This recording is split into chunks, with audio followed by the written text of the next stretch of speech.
Dear ladies and gentlemen, we've been requested by some of you to counter comments made by a gentleman rebutting our chapter 44, was Muhammad illiterate? We are doing this for the first and last time, because that is exactly what the followers of Muhammad want us to do. They want us to waste time rebutting their asinine and mendacious videos attacking our series, thus distracting us from our primary and extremely successful purpose of revealing to the world the facts and realities of Muhammad and his Quran. We are putting it up as a chapter so that all of our listeners and detractors will have access to it, instead of a rebuttal addressing that particular chapter by itself. We are not going to fall for any of their traps. If any of our listeners, after 184 referenced and comprehensive chapters of ours, suffer any doubts after hearing a video from our detractors, we shall not try to dissuade them from believing Muhammad or his followers. In our free society, this would be their choice. Please remember that if you want any information to either support or disprove our chapters, you can Google it, and with the click of a mouse, you will get your answers. We have invariably insisted that you should use your God-given minds and investigate independently. Always be aware that the followers of Muhammad have only one form of defense, and that is deception and disinformation, just like their mentor Muhammad used to do. I shall now address our attacker in the sequence that he has in his video. It is obvious that our accuser is not an Arabic speaker, and most probably a new convert to Muhammadan Islam. They are so very lucky to have him. We never said that the Quran was poetry, although it has some elements in it. All we pointed out was that the illiterate poets of Arabia composed the best odes and love poems in the Arabian language, decades before Muhammad, but no one ever said they were divinely inspired. Why then should the prose of Muhammad's Quran be attributed to any divinity, especially since it is full of grammatical, lexical, historical, and theological errors, as we have been demonstrating repeatedly? How is it possible that any omniscient God could possibly have revealed such errors and lies as those that fill the Quran? It is of absolutely no relevance whatsoever what the so-called Muslim scholars believe or explain, since they are only using circular logic to argue their points. They are using the very suspect Muhammad's Quran and Hadiths to prove the unprovable. It is obvious that their agenda is to deceive the ignorant and unlearned among both the believers and unbelievers. As you all know, we are limited by time to give all the references that our accuser requires. He should go to our web for more details as we show on our videos. As you are all aware, even with all the references that we throw at them, the Muhammadans come up with the same putrid mantra. Where are the references? He tells you that we have given no reference regarding the story of Imrul Qais's daughter, to the effect that one day when Fatima, Muhammad's daughter, was reciting Surah Al-Qamar 54.1, the hour has come near and the moon has split asunder, said to her, that is a verse from one of my father's poems, and your father has stolen it and pretended that he received it from Allah. In fact, the following verses of the Quran are exact replicas from those of Imrul Qais. Al-Anbiya 21.96, and they swiftly swarm from every hill. وَهُمْ مِنْ كُلِّ حَدَبِ يَنْفِسِلُونَ. Al-Saffat 37.61. For the like of this, let all strive who wish to strive. لِمِثْلِ هَذَا فَلْيَعْمَلِ الْعَالِمُونَ. Al-Qamar 54.1. The hour of judgment is nigh, and the moon is cleft asunder. اقتربت الساعة وانشق القمر 54.29.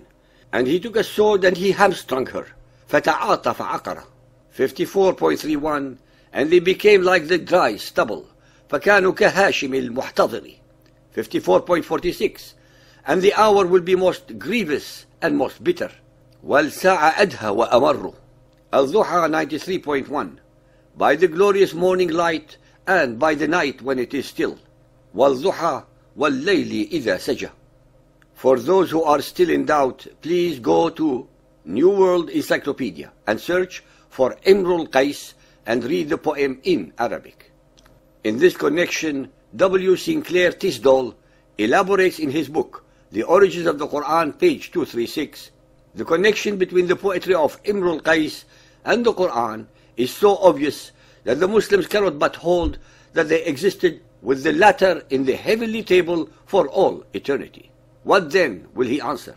That the words were taken from the Quran and entered into the poem? An impossibility. Or that their writer was not really Imrul Qais, but some other who, after the appearance of the Quran, had the audacity to quote them there as they now appear? Rather a difficult thing to prove.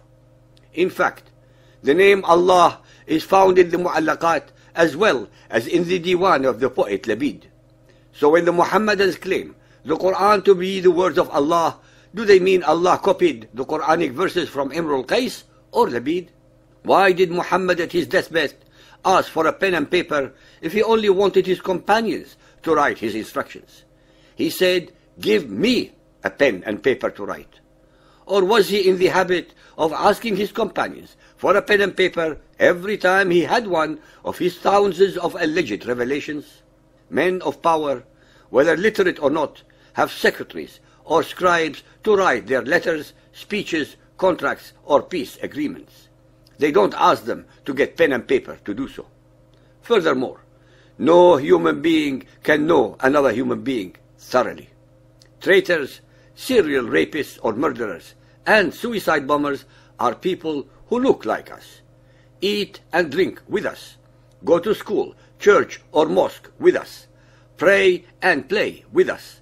But one day we discover they are not whom we thought they were. They too have wives and children who had no idea who they were, truly. Muhammad's companions and wives never had any insight into Muhammad's mind. So my answer to my accuser is not necessarily so. Muhammad was no exception to the rule, since he was able to deceive and betray all of them till the last moment of his life and got away with it. As usual with the followers of Muhammad, whenever we quote from a hadith an item that does not suit them, they accuse us of misquoting or quoting from a weak hadith or an unacceptable hadith. As we have demonstrated in our chapter 125, hadiths or ahadith, even the sahih ones that they brag about so much, leave a lot to be desired regarding the authenticity or their veracity. Nonetheless, there are 6 of them that are considered canonical, and we quote from all of them at different times. It is, after all, intermediate hadith 3834 that the suicide bombers of today believe in. Allah's Messenger said, "The martyr is married to 72 wives of the maidens with large dark eyes, and is made intercessor for 70 of his relatives." And Tirmidhi is not called Sahih.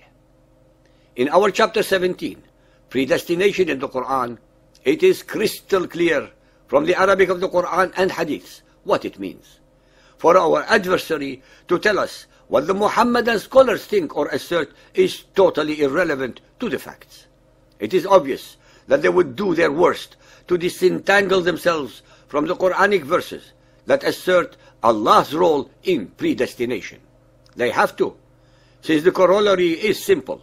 With predestination, the Quran is a worthless scripture. Ladies and gentlemen, we are not going to address with a rebuttal any further challenges to us. We have had our challenge on our web for over 2 years without any takers. We have the same in chapter 10 of our series. All we ask from the 1,400 million followers of Muhammad is to point out one single new, practical, intellectual and spiritual concept, precept, thought or idea in the Quran that has not been plagiarized, plundered, pirated and or perverted from the Hebrew Bible, the New Testament, Zoroastrian and pagan Arabian scripture, fetishes or traditions. Only one such verse from among 6,236. This should be among the simplest challenges ever devised to test the novelty, purity or divine origin of any of the verses of the Quran. We are not going to hold our breath in anticipation of any meaningful, factual or intelligent reply from Ozzy or any other follower of Muhammad.